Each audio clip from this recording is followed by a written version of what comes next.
चलो तो यहाँ रिलेशन हम देखते हैं। संवहन वेग के आधार पर ओम के नियम की व्युत्पत्ति, derivation of Ohm's law on the basis of drift velocity. तो सबसे पहले तो हमें ये क्लियर करना है कि जो अपना ओम्स लॉ है वो क्या होता है, यानी ओम का नियम हमारा क्या कहता है।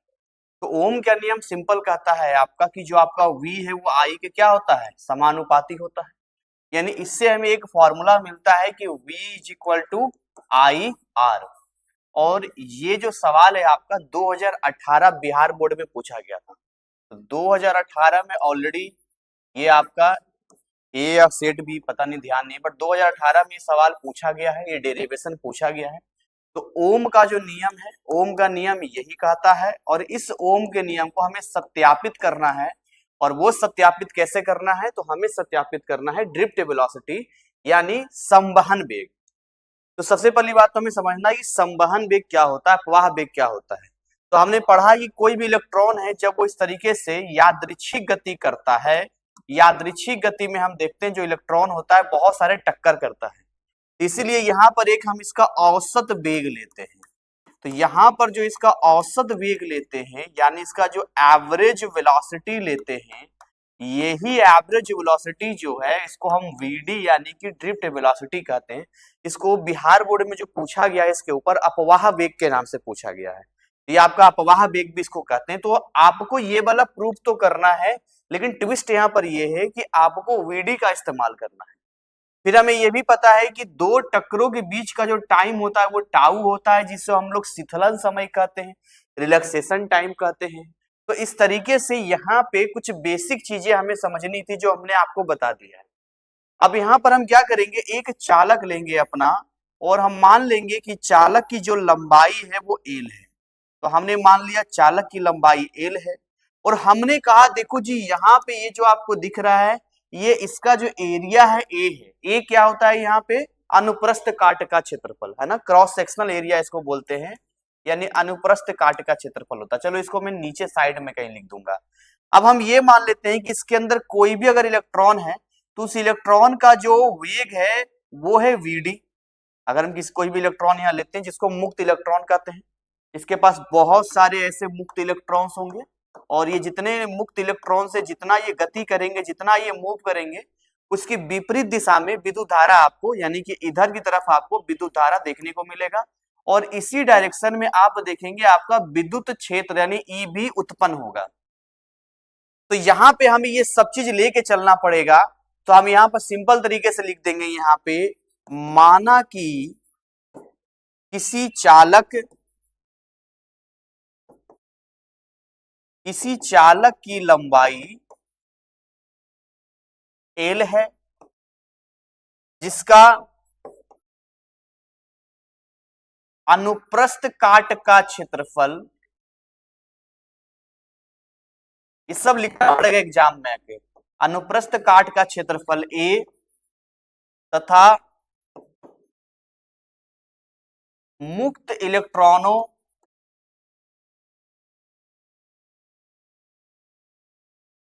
का औसत वेग, या मुक्त इलेक्ट्रॉनों का डायरेक्ट आप बोल दीजिए अपवाह वेग, अपवाह वेग वीडी है। तो हमने ये चीजें लिखी है, इस चीज को हम इंग्लिश में भी लिख देते हैं। यहाँ पे हम लिख देते हैं यहाँ पे let a conductor of length L, area of cross section A, and drift velocity of free electrons, drift velocity of free electrons b vd। तो हमने यहाँ पर ये जो भी चीज हम लिखेंगे सबसे पहले तो हम मान लेंगे, तो हमने इसको सबसे पहले मान लिया कि ये चीजें हैं।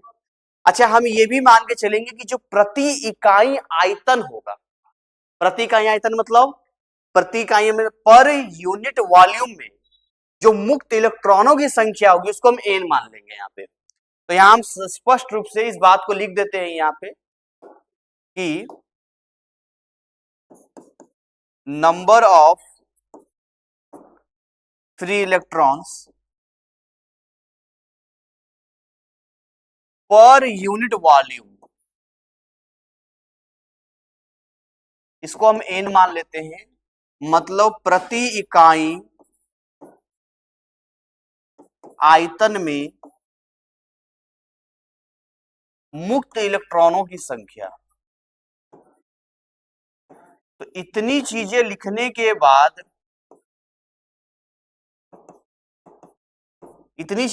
के बाद, अब हम आपको लेकर आते हैं उन फॉर्मूला के ऊपर जो आपने पढ़ा है। क्या क्या हमने पढ़ा है? तो सबसे पहला तो हमने आई बराबर, क्या पढ़ा है यहाँ पे? आई बराबर नहीं, आई बराबर क्यू बाई टी नहीं, एक और फॉर्मूला है N A E V D, ये आपने पढ़ा है, जिसका ट्रिक मैंने बताया था कि कोई ईमानदार व्यक्ति कहेगा ना ई बेकार है, ऐसा ट्रिक मैंने बोला था।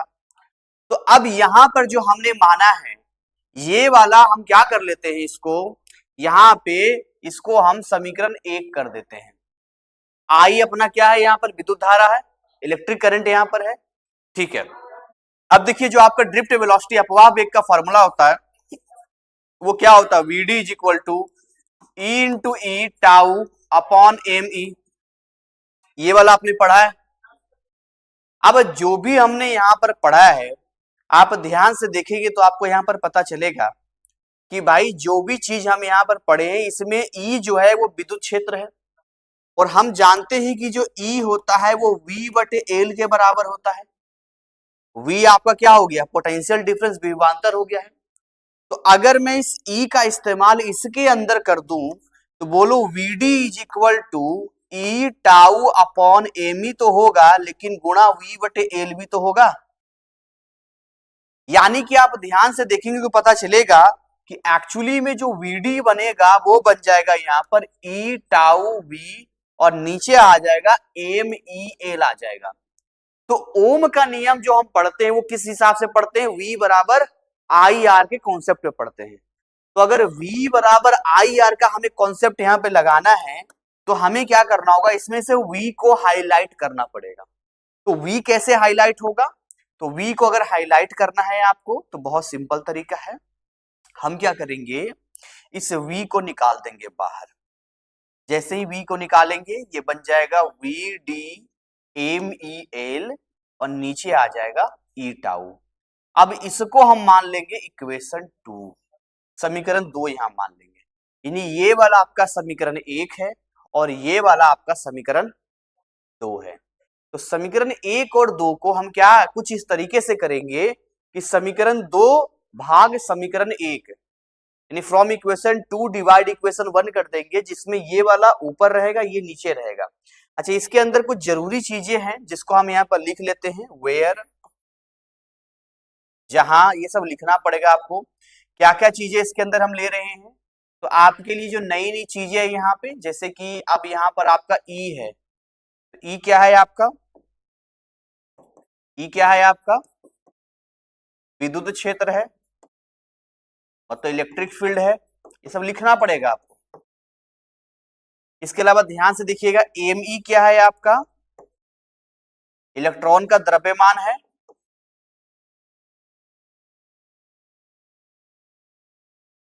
यानी कि मास ऑफ इलेक्ट्रॉन है। इसके अलावा और यहां बताइए ई क्या है, यहां पर इलेक्ट्रॉन पे आवेश होता है, कितना होता है 1.6 इंटू 10 की पावर माइनस 19 कूलम। तो ये हो गया इलेक्ट्रॉन पर आवेश, मतलब चार्ज ऑन इलेक्ट्रॉन।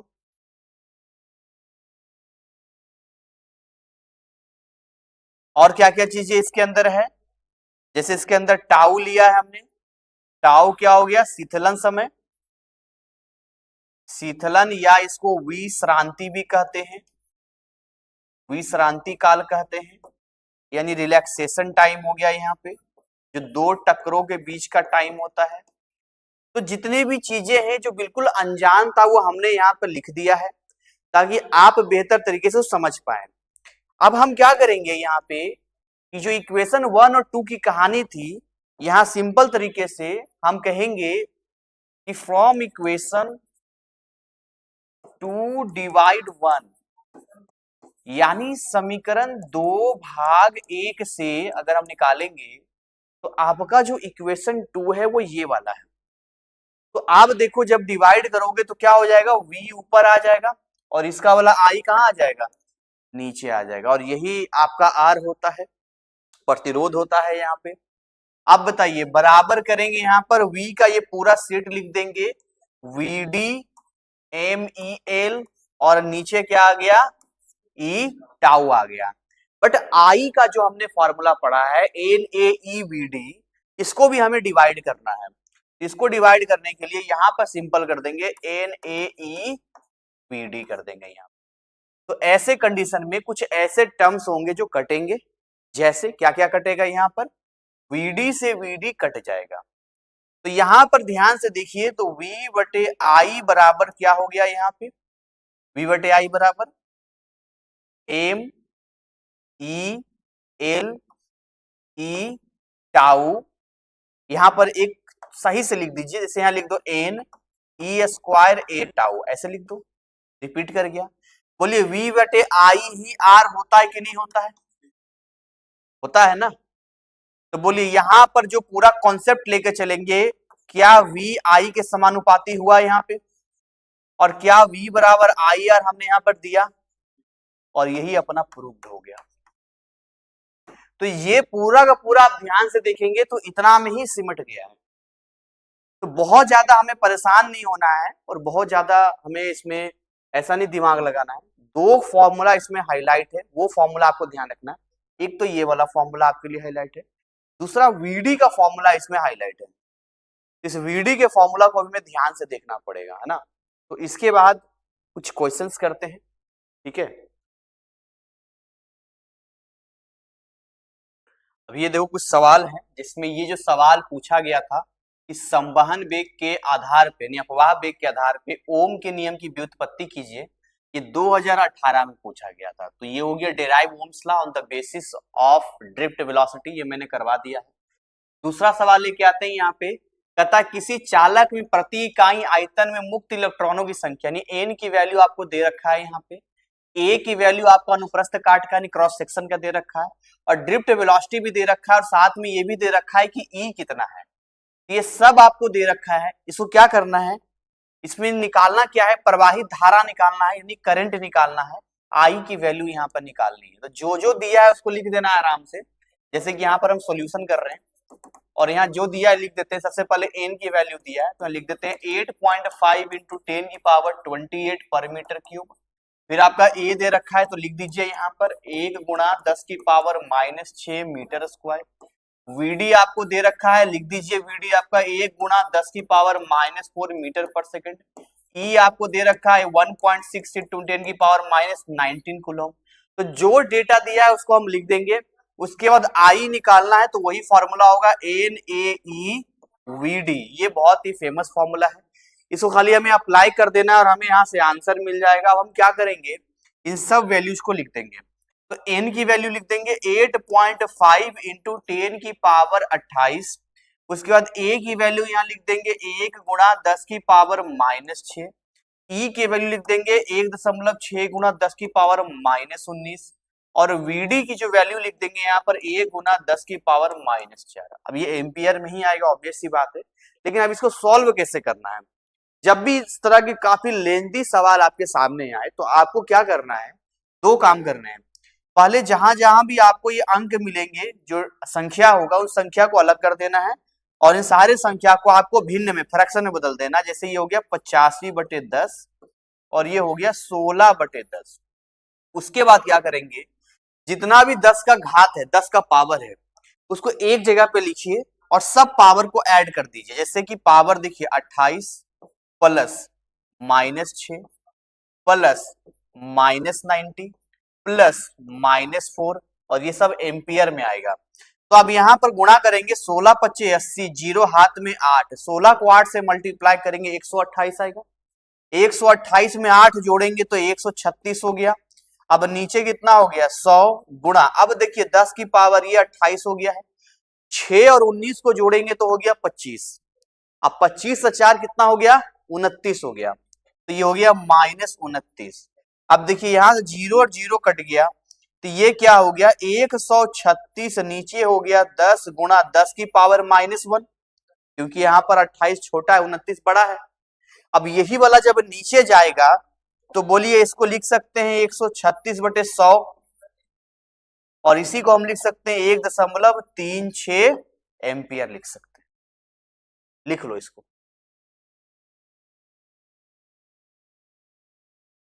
अभी अगले सवाल को देखते हैं।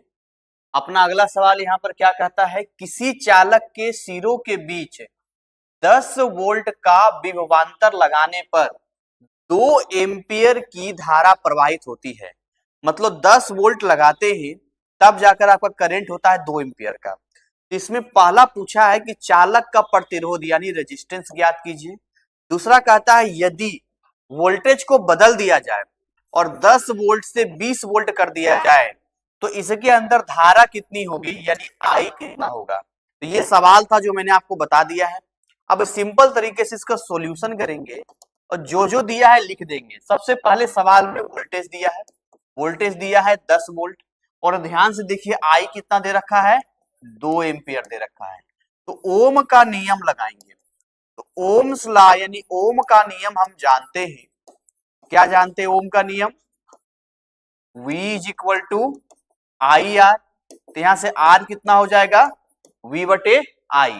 तो V कितना है यहाँ पर 10 और ये कितना है 2, यानी यहाँ पर 5 बार में कट कर गया, 5 ओम आ गया। तो पहले वाले पार्ट का तो हमने यहाँ पर आंसर दे दिया है, यानी ये आंसर आ चुका है।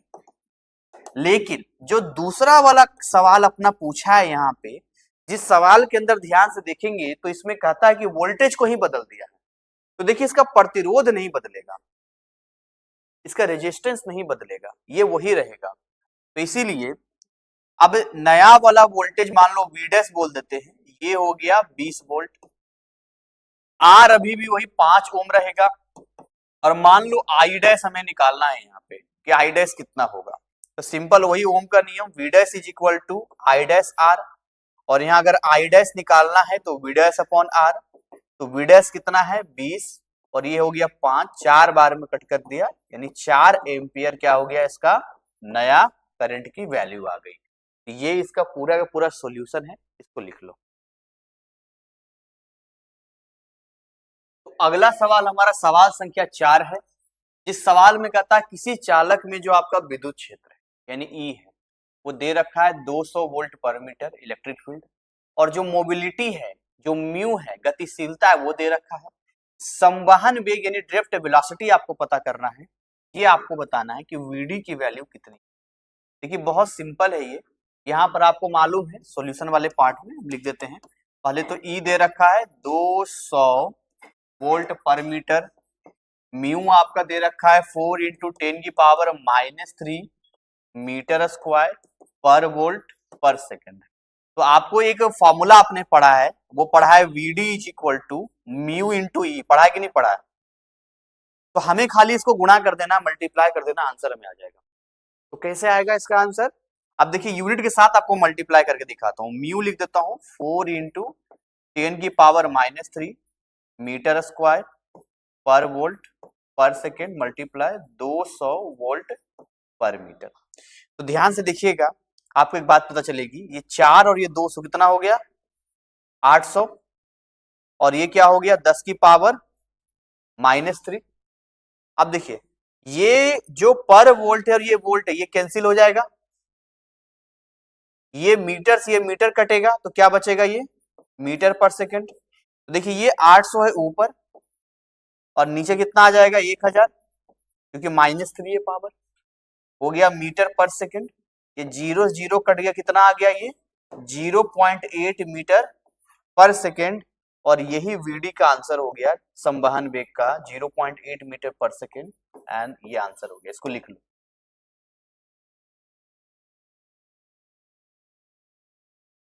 ये आपका नेक्स्ट क्वेश्चन है, जिसमें साफ साफ कह रहा है किसी चालक की लंबाई, यानी कोई भी चालक अगर हम लेते हैं तो उस चालक की लंबाई यहाँ पर आपको दे रखा है, मान लेते हैं एल है, तो चालक की लंबाई दे दिया है 2 मीटर। ये आपका जो अनुप्रस्थ काट होता है ये वाला ए, ये भी आपको दे दिया है 2 गुणा 10 की पावर माइनस 6 मीटर स्क्वायर, और इसके अंदर का जो रेजिस्टिविटी है, जो प्रतिरोधकता है, वो दे रखा है ये। तो सबसे पहले तो जितनी चीजें दी गई है उसको हमें लिखना होता है सॉल्यूशन वाले पार्ट में। उसके बाद यहाँ हमें प्रतिरोध यानी आर फाइंड करना है। तो ये इस तरीके से हम बनाएंगे, यहाँ सॉल्यूशन कर देंगे यहाँ पे। तो हमें एल दे रखा है, एल दे रखा है 2 मीटर, ए हमें दे रखा है 2 गुणा 10 की पावर माइनस 6 मीटर स्क्वायर, और यहाँ जो रो की वैल्यू दिया है 1.7 इंटू 10 की पावर माइनस 8 ओम मीटर दिया है, और आर हमें फाइंड करना है। देखिए जब भी आप आर को भूल जाएं तो इसको याद रखने का बहुत सिंपल तरीका है कि आर जो है एल के क्या होता है, समानुपाती होता है, डायरेक्टली प्रोपोर्शनल होता है। इसको इक्वेशन 1 कर दीजिए। और आर जो होता है वो आपके जो क्रॉस सेक्शन होता है, अनुप्रस्थ काट का क्षेत्रफल होता है, उसका व्युत्क्रमानुपाती होता है। इसको इक्वेशन 2 कर दीजिए। इन दोनों से आपको मिल जाता है एल बाई ए, और इसी से एक फॉर्मूला आपको मिल जाता है क्या, R is equal to rho L by A. तो कभी भी आप ये फॉर्मूला भूल जाएं तो आप छोटा सा 1 मिनट का टास्क होता है, इस 1 मिनट के टास्क से आप बहुत आराम से निकाल सकते हैं। यहाँ बताइए रो भी निकाल सकते हैं, रो बराबर आर ए अपॉन एल हो जाएगा। तो जो पूछेगा वो आप निकाल सकते हैं। फिलहाल ये वाला फॉर्मूला हम यहाँ इस्तेमाल करने वाले हैं। यहाँ कैसे इस्तेमाल करेंगे, यहाँ पे तो यहाँ इस्तेमाल करने के लिए सिंपल तरीके से हम यहाँ ले लेंगे R is equal to rho L by A.